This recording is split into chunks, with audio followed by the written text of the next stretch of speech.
Welcome to Secret Insights by Nibla. 18 नवंबर आज इनका बर्थडे, हैप्पी बर्थडे। और अगर आज आपका बर्थडे नहीं है, आपके किसी फ्रेंड सर्कल या फैमिली मेम्बर का बर्थडे है, तो ये वीडियो आप उनके साथ में ज़रूर से शेयर कीजिए।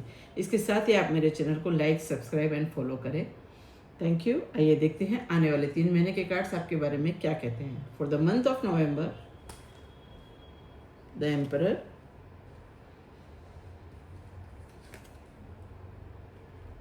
Ten of pentacles, the empress and 4 of cups. नवंबर के महीने में सिचुएशन ऐसी है कि आप अपनी मर्जी के मालिक हैं। आप जो भी डिसीजन लेते हैं खुद से लेते हैं और उस पर अड़े रहते हैं। साथ ही आपकी फाइनेंस भी स्ट्रांग रहने वाली है। आप अपनी एक लेविश लाइफ जीना चाहते हैं, वो डेफिनेटली आपको मिलेगी। और आप इससे रिलेटेड जो भी शॉपिंग करना चाहते हैं इस वक्त कर सकते हैं। ये आपका लकी मंथ है फॉर द शॉपिंग। लेकिन इन सबके साथ ही आपकी किसी के साथ में कम्युनिकेशन थोड़ा सा आर्ग्यूमेंट टाइप हो गया है। इमोशनली आप किसी के लिए बहुत ज़्यादा ड्रेन दिखाई दे रहे हैं और इसकी वजह से आपको अपने आसपास जो भी है उसमें आपका इंटरेस्ट नहीं आ रहा है। इस इंटरेस्ट को बनाइए, आगे निकलिए, तो ही आपको अपनी क्लियरिटी मिलेगी कि मुझे करना क्या है। और किसी ने कहा है तो क्यों कहा है, हर चीज़ के पीछे एक वजह ज़रूर होती है। वो वजह ढूंढेंगे अगर आप, तो आपका माइंड क्लियर हो जाएगा और आप अपनी प्रॉब्लम से बहुत जल्दी बाहर आ जाएंगे। For the month of December, 3 of Wands, 2 of Swords, 5 of Pentacles and 8 of Pentacles।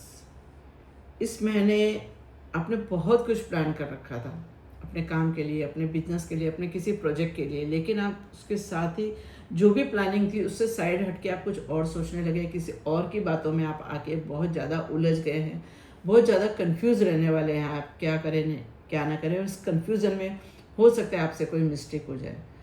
क्योंकि फाइनेंस को लेके ऐसा हो सकता है कि आप किसी को लोन दें, किसी की हेल्प करें, लेकिन वो पैसे वापस नहीं आएंगे। ये आप सोच समझ के कदम उठाइएगा। फाइनेंस के मामले में आपका लॉस हो सकता है। अगर आपने किसी लेडी को लोन दे दिया या किसी के हेल्प के दे, किसी ने मांगा भाई एक बार दो और आपने दे दिया, वो आपका लौट के नहीं आने वाला है। इसके साथ ही थोड़ा सा आपको एक्सीडेंटली भी थोड़ा सा संभल के रहना होगा।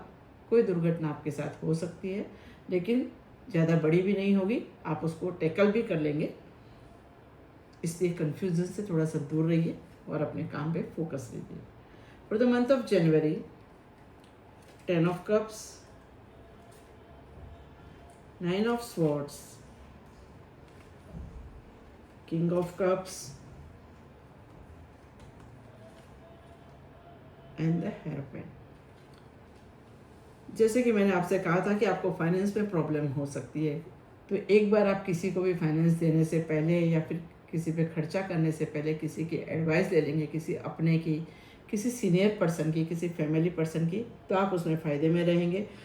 और इसके साथ ही आपको अपने स्पिरिचुअल प्लेस पे ज़रूर जाना चाहिए, चाहे वो आपके कुल देवी हो या आप जिस भी धर्म को रिलेट करते हो। अगर आप उस प्लेस पे जाएंगे तो आपको सही डायरेक्शन मिलेगा। आपके इमोशंस को आप बहुत अच्छे से संभाल पाएंगे।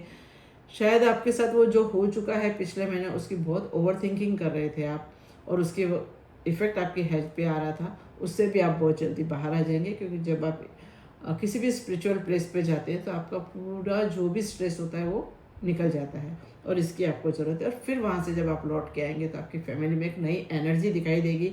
हो सकता है आपको अपने बच्चों की कोई गुड न्यूज़ मिले। अगर आप फैमिली को एक्सपांड करने जा रहे हैं तो वो न्यूज़ भी हो सकती है। और ऑलरेडी अगर आपके पास बच्चे हैं तो उनके बहुत अच्छे कुछ अचीवमेंट की भी न्यूज़ आप तक आ सकती है। आप अपनी फैमिली के साथ में आउटडोर पे भी जा सकते हैं।